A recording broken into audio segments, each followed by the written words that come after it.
गुरु की सीख, जानिए जीवन के अमूल्य उपदेश। गुरु की सीख भारतीय गुरुकुल परंपरा की बहुत ही प्रेरणादायक कहानी है।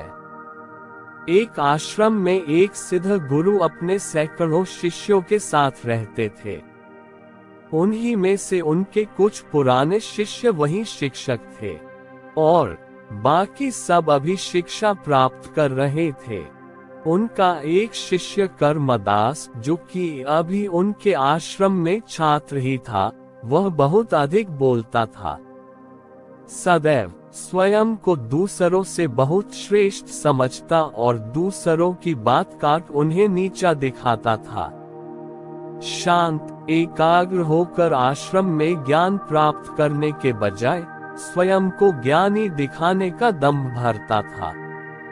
हर समय बोलता रहता, दिन भर इधर उधर की बातें करता।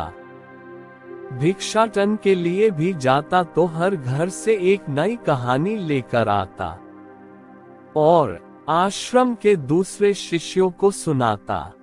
एक छात्र से दूसरे की बुराई करता, चुगली करता और दूसरों के सामने अच्छा बनने का प्रयास करता। स्वयं को गुरु के सामने सबसे बुद्धिमान और उत्तम शिष्य साबित करने का प्रयास करता। यहाँ तक कि वह खुद को सभी शिक्षकों से अलग और श्रेष्ठ मानता था। उसका मानना था कि वह त्यागी है, इसलिए वह सर्वश्रेष्ठ है। वह ऐसा मानता क्योंकि अमीर घर से था।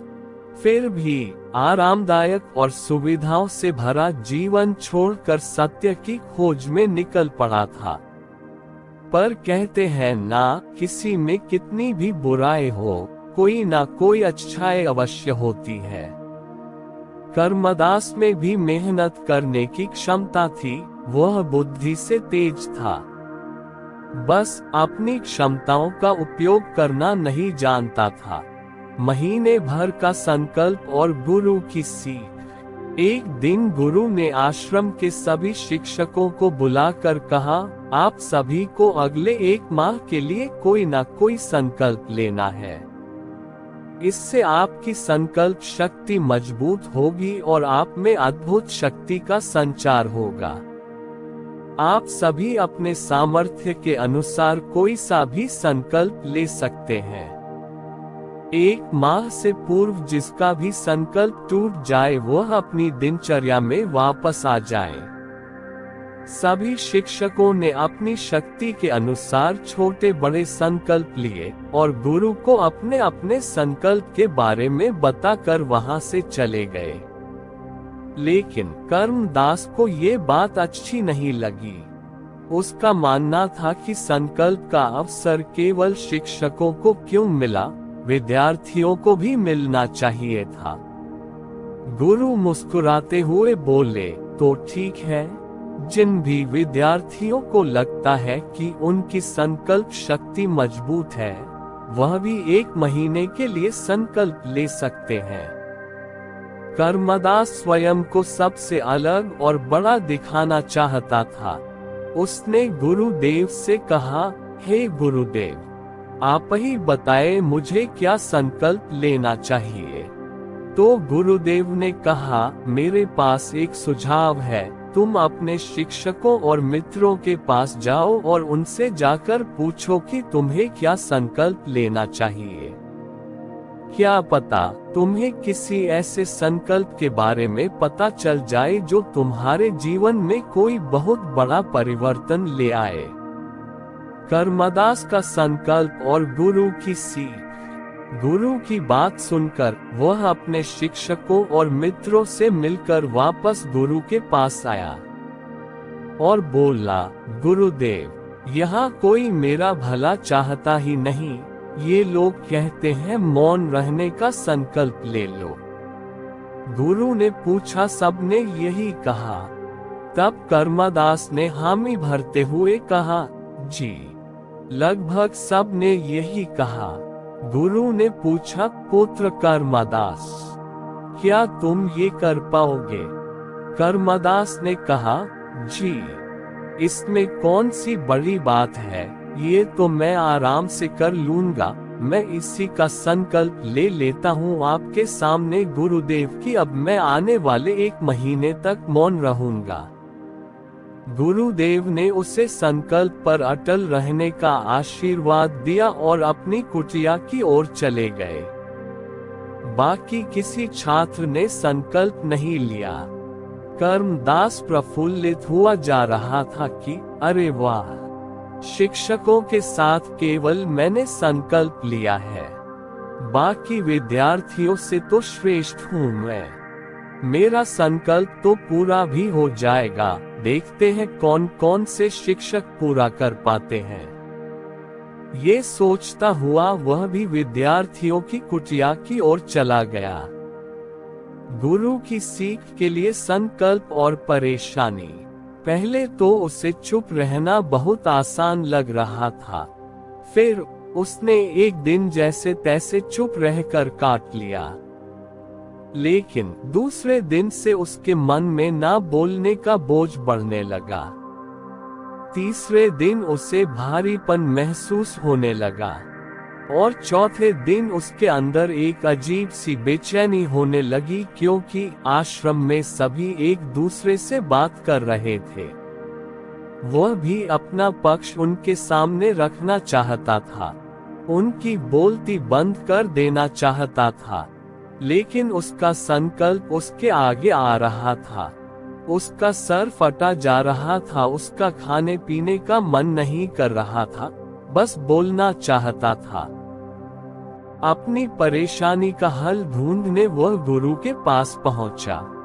गुरु के पास पहुंचकर उनके सामने बैठ लिखकर उन्हें बताया कि गुरुदेव, मैं बोलना चाहता हूँ, मुझसे रहा नहीं जा रहा, मैं क्या करूं? क्या मैं संकल्प तोड़ दूं?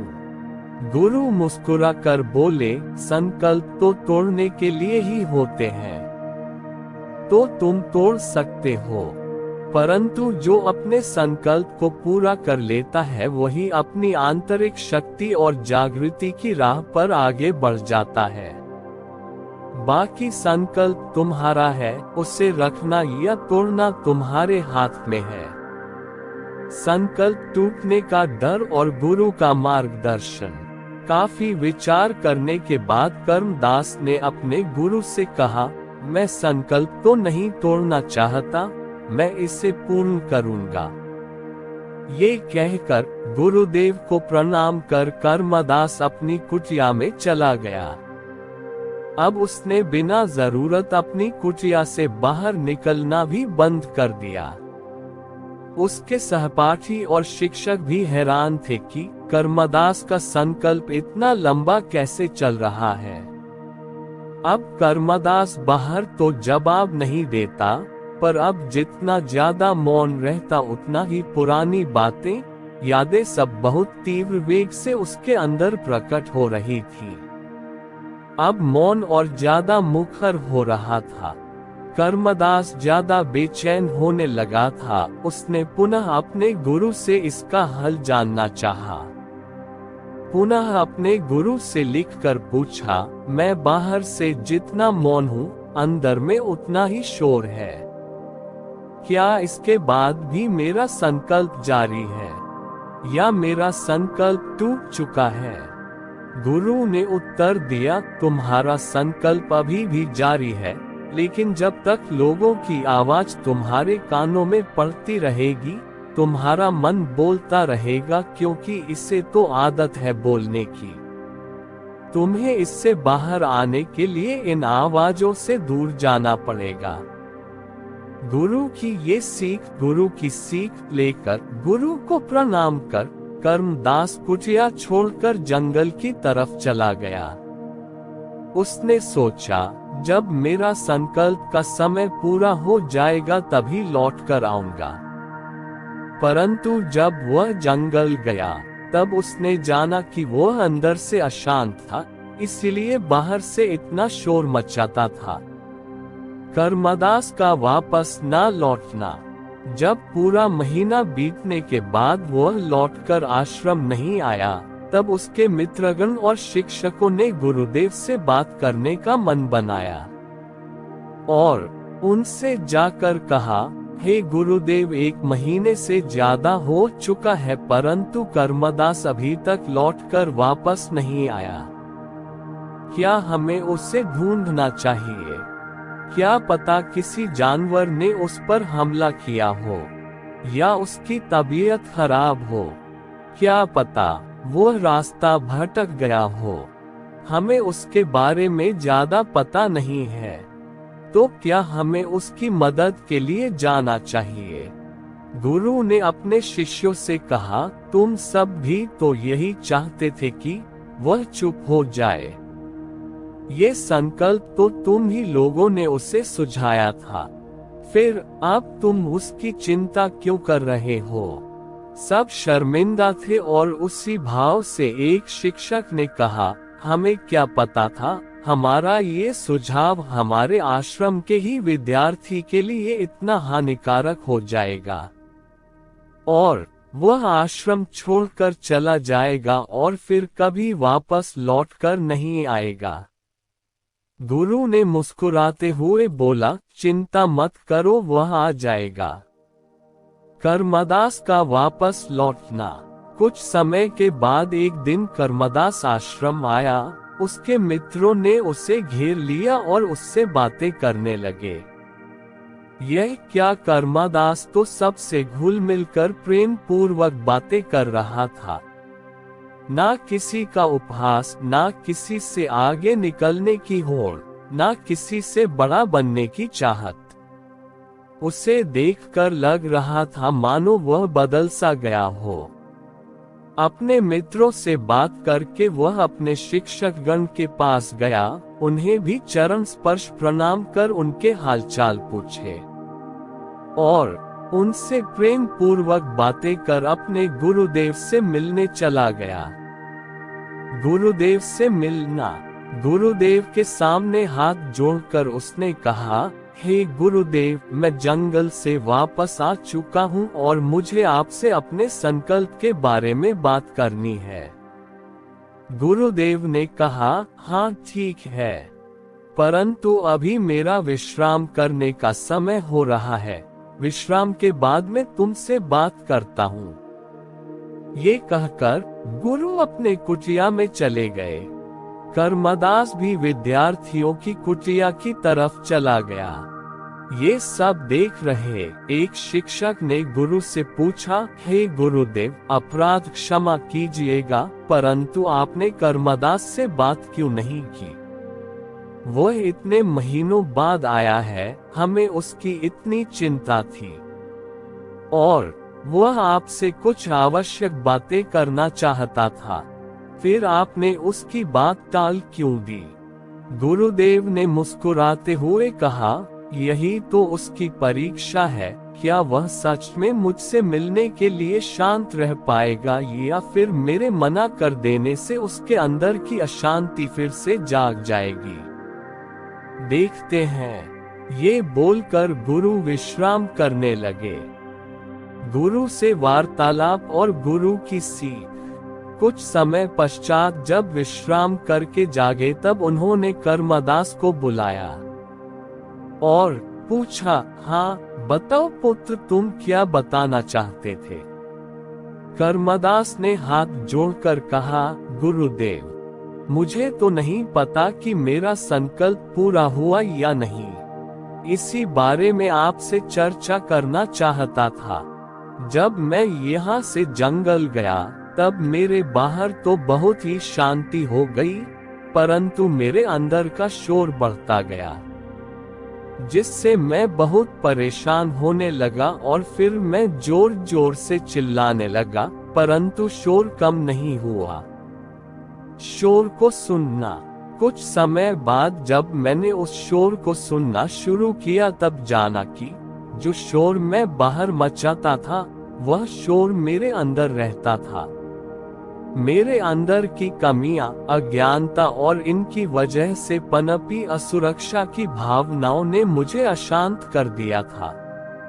मैं अपनी कमियों को सुधारने और अपने ज्ञानवर्धन करने के बजाय उसे दबाता था और अपने मौखिक शक्ति से जीतना चाहता था। बातों के बल पर मैं सारी चीजें जीतना चाहता था। यही मेरी गलती थी। जब मैंने अपने अंदर के शोर को समझना शुरू किया और उसे शांत करना शुरू किया, तब मैं समझ पाया कि ना मुझे मौन रहने की आवश्यकता है और ना ही मुझे वाचाल रहने की आवश्यकता है। मुझे केवल सम्यक रहने की आवश्यकता है। जितनी आवश्यकता है उतना ही बोलना चाहिए, अन्यथा चुप रहना चाहिए। अब आप मुझे बताएं कि क्या मेरा संकल्प टूट गया या मेरा संकल्प पूर्ण हुआ? गुरु ने मुस्कुराते हुए कहा, पुत्र, यदि तुम 1 महीने तक बिना कुछ बोले चुप रहते और मुझसे कोई प्रश्न भी ना करते और अपनी यात्रा में आगे भी ना बढ़ते, तब भी तुम्हारा संकल्प पूरा हो जाता। परंतु उस संकल्प के पीछे की योजना सिद्ध नहीं हो पाती।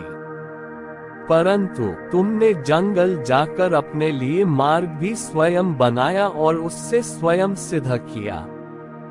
मैं प्रसन्न हूँ कि तुम्हारा संकल्प भी पूरा हो गया और उसके पीछे की योजना भी सिद्ध हो गई।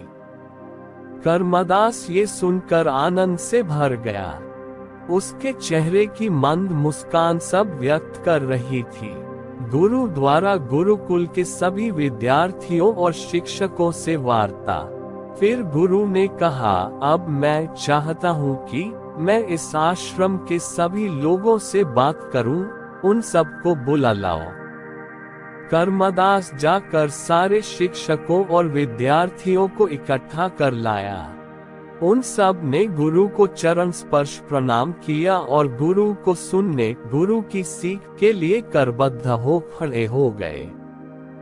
गुरु ने कहा, मेरे प्यारे शिष्यों, मैंने आप सभी को संकल्प वाले प्रकरण से जुड़े कुछ मुद्दों पर प्रकाश डालने के लिए बुलाया है। पहला, यदि आपके सामने कोई क्रोधित होता है या आपको नीचा दिखाने की कोशिश करता है, तो आपका कर्म है कि आप उसे शांत करवाएं या शांति की राह दिखाएं, ना कि उसकी कमियां निकालकर उसे और दुखी या अशांत करें। दूसरी बात, यदि आप अशांत हैं और आपको कोई बताता है, तो आप मदद मांगे और अपने आप को शांत करने का प्रयास करें, ना कि मौखिक शक्ति से उसे हराने का प्रयास करें। तीसरा, किसी से परेशान होकर कोई ऐसा हल ना निकालें जो किसी के लिए हानिकारक सिद्ध हो सकता है, क्योंकि बाद में इस पर आप ही को पछताना पड़ेगा। और चौथा, अपनी कमियों को छुपाने के लिए अपने मौखिक शक्ति का सहारा ना लें, अपितु अपनी कमियों को सुधारें, वही आपकी शक्ति है। सभी को अपनी अपनी गलती समझ आई और सभी ने स्वयं में सुधार करने की स्वेच्छा बताई। कहानी की सीख। इस कहानी से हमें ये सीख मिलती है कि खुद की कमियों से मन अशांत होता है, जिससे हम गलत राह पर चलने लगते हैं। अहंकार की तृप्ति या स्वयं को बड़ा दिखाने के लिए ज्यादा बोलना, बहस करना रिश्तों को खराब करता है और आपकी असुरक्षा को दर्शाता है। हमें यथा आवश्यक कम बोलना चाहिए और स्वयं में सुधार कर मन शांत रखना